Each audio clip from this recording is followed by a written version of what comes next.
Corbank. A lot happened in Corbank. So, leaving the hag's hut, our group finally made it to Corbank, where Al is from.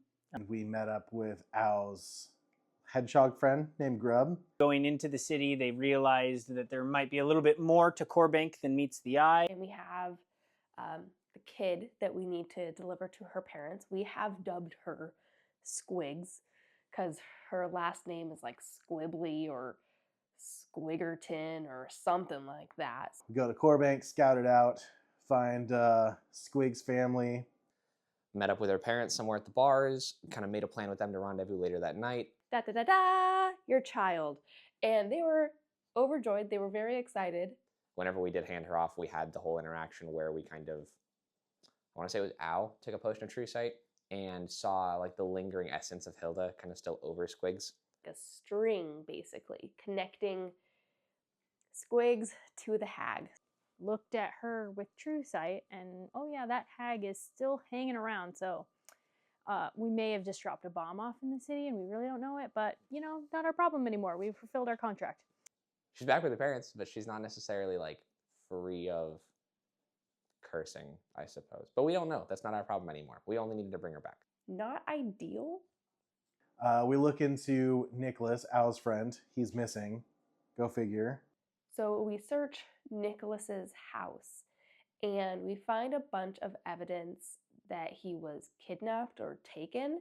Kind of went on this escapade to try and track Nicholas down, and in doing so, uncovered a Yuan-Ti lizard person thing. Presence within the city that hasn't been seen for centuries. And we're standing outside City Hall, and Jared's like, there's one.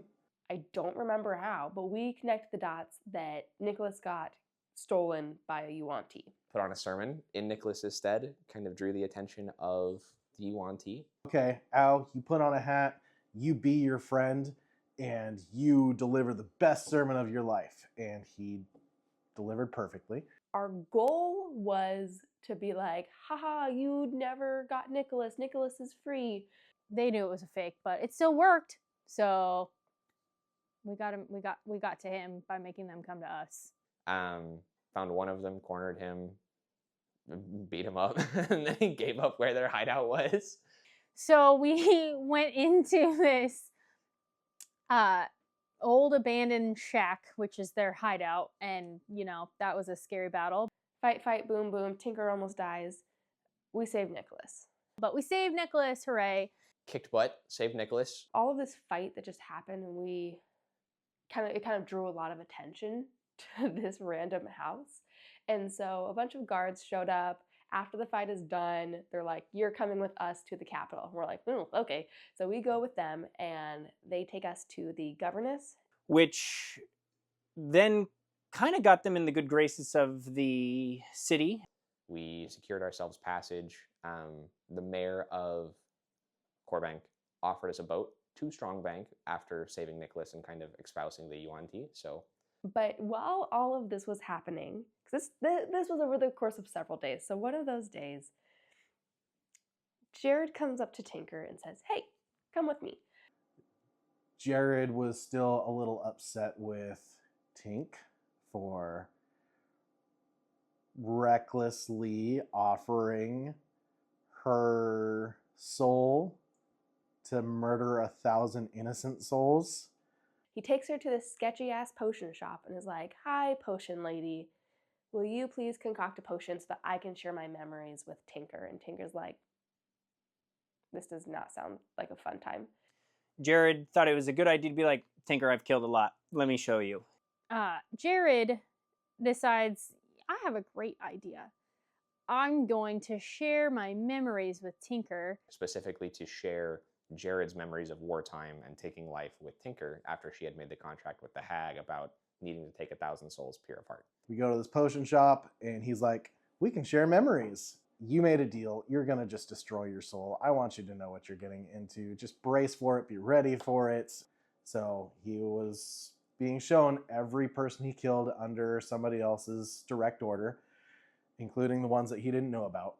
So the memories start flowing, and Tinker sees young Jared when he started in the military, and she sees his first kill, his second kill, and it just keeps like racking up. At one point, his memories kind of start getting fuzzy and blurry, and suddenly she sees Jared as the like beast form of him that she has seen bits and pieces of when he rages. In this memory, he goes and like is in his hometown, and he goes to his own house, and it gets to the point where Jared is like standing over his wife and daughter, and they're both terrified. And it gets a little fuzzy there, but there's a lot of blood on his hands in front of his wife and kids, so. And like his wife and daughter are dead. And so Tinker's like, you killed your wife, you killed your daughter, you killed your family, and now you call us family. How dare you? You're like, oh, Tinker was so angry. He was also like, oh my God, I killed my family. It was me. So I don't think he necessarily knew that those were memories that were going to be shared. I don't think he even knew he had those memories. So they just go to the room, and he like sits there. And series of events happens. She eventually comes back to Jared in the hotel room, and he's like tweaking out. Like, we saw Jared later that day, basically comatose. I mean, he was out, not responding, and when he was basically seizing, eyes blinking, and like head shaking stuff. When she finds Jared in this like tweaked out state, she's like, hey, come back to us, come back to us. You have to protect this family. You have to stay with this family. Like, stay with us, protect us. Come on, like, we need you, dude. We can't have you losing your mind. Everyone's just like, well, I guess we just wait for him to wake up. We all fall asleep. And then he wakes up. Jared wakes up in the middle of the night. The last thing that comes to mind is, you have to protect this family, and he just snaps. We wake up to him coming back to the hotel room, and he has changed. His memory is changed. We don't know what the heck happened. He is way too nice. Jared normally is not this nice. And he starts calling Tinker Ella. Ella is the name of his daughter that is dead. He doesn't see Tinker as Tinker anymore and sees her more as his long dead daughter. So, yay. Now we get to figure that out. And he now believes fully, like delusionally, that somebody in our party is his long lost daughter and has been this whole time. And anytime you bring up anything that's actually real, he just laughs because, you know, there's static there going on. Like, nope, I blacked out there. Didn't happen. I don't know what you're talking about. You're crazy, and I'm fine. Dad Jared is not normal Jared, and it's freaking all of Gala Cala out. This city was so much more eventful than I anticipated it was going to be, for no reason that I thought it was going to be. So